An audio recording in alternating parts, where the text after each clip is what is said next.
अस्सलाम वालेकुम, welcome to back my channel. नाजरीन, ये गुज़श्ता जुम्मा के मनाज़िर हैं जो कि आप देख रहे हैं और हम मस्जिद नबवी में जा रहे हैं। और इस खुतबा पर जो शेख सालेह अल बुदैर हैं, जो मस्जिद नबवी के बहुत ही हर दिल अज़ीज़ शख्सियत हैं, बहुत ही जो है नेक इंसान हैं, उन्होंने जो है खुतबा जुम्मा में फ़लस्तीन के मज़लूम मुसलमानों के लिए उनकी हक़ गोई की, उनकी खुतबा में जो है आवाज़ बुलंद की, उनके ऊपर जो जुल्म हो रहा है, उनके ऊपर जो गोलियां बरसाई जा रही हैं और यहूद नसारा को ललकारा गया।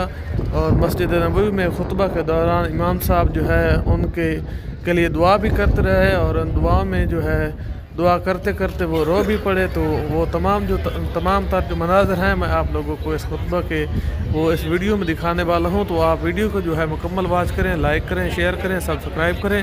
तो आइए, खुतबा का टाइम हो चुका है, चूँकि अज़ान हो गई थी पहले ही मेरे आने से, तो अभी खुतबा का टाइम है, अभी खुतबा शुरू होने वाला है। तो आइए आप लोगों को मैं खुतबा सुनाता हूँ, तो माशाल्लाह कहिएगा और आइए खुतबा सुनते हैं।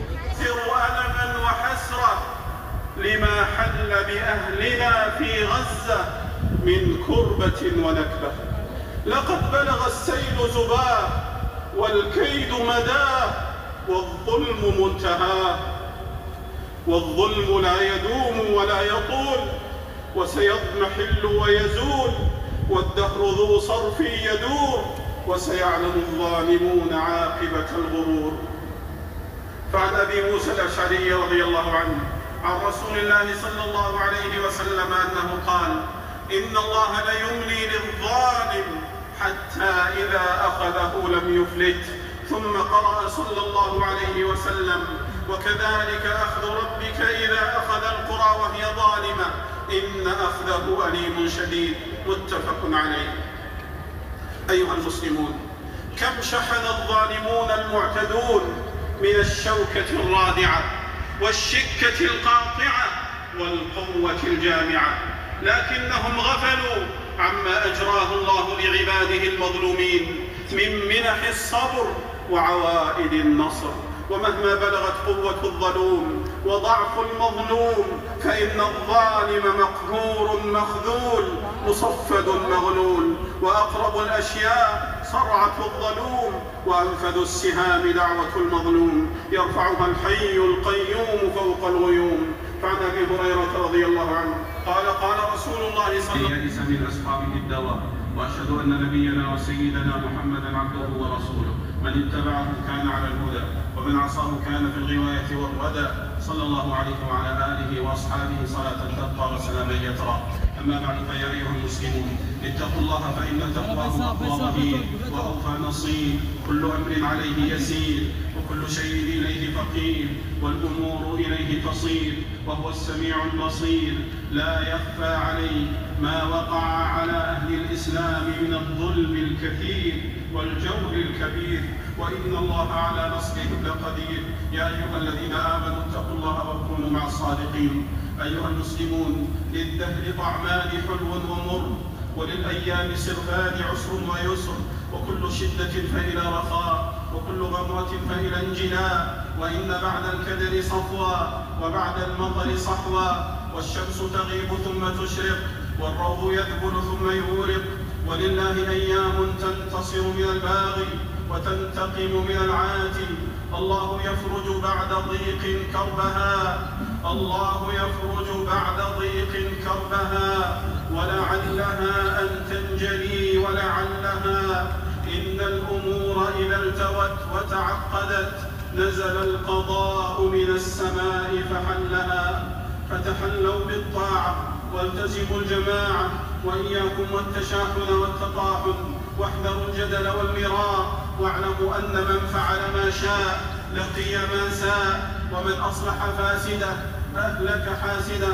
وأحصن الجنة لزوم الكتاب والسنة على نهج سلف الأمة.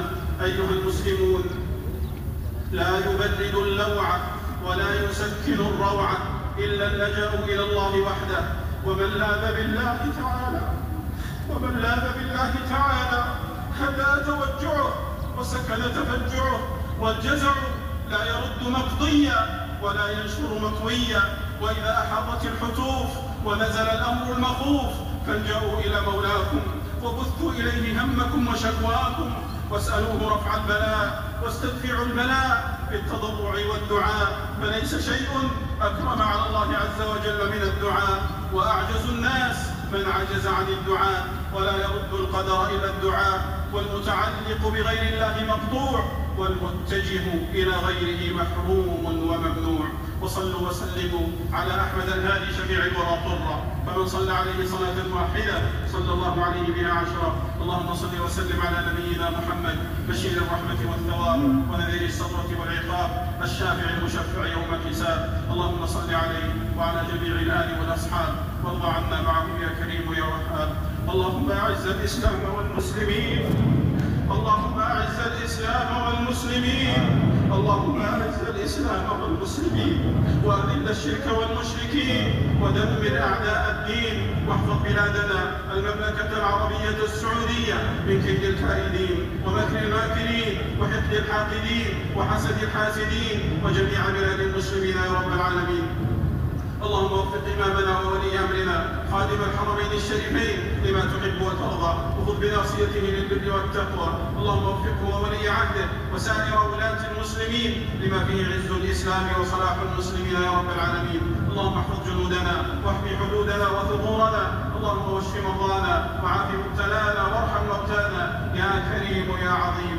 اللهم اجعل لأهلنا في غزة، اللهم اجعل لأهلنا في غزة من كل هم فرجا، ومن كل ضيق مخرجا، ومن كل بلاء عافية. اللهم أنت إلهنا وأنت ملاذنا وعليك اتكالنا، اكشف عنهم كل بلاء، اكشف عنهم كل بلاء وبأساء وضراء.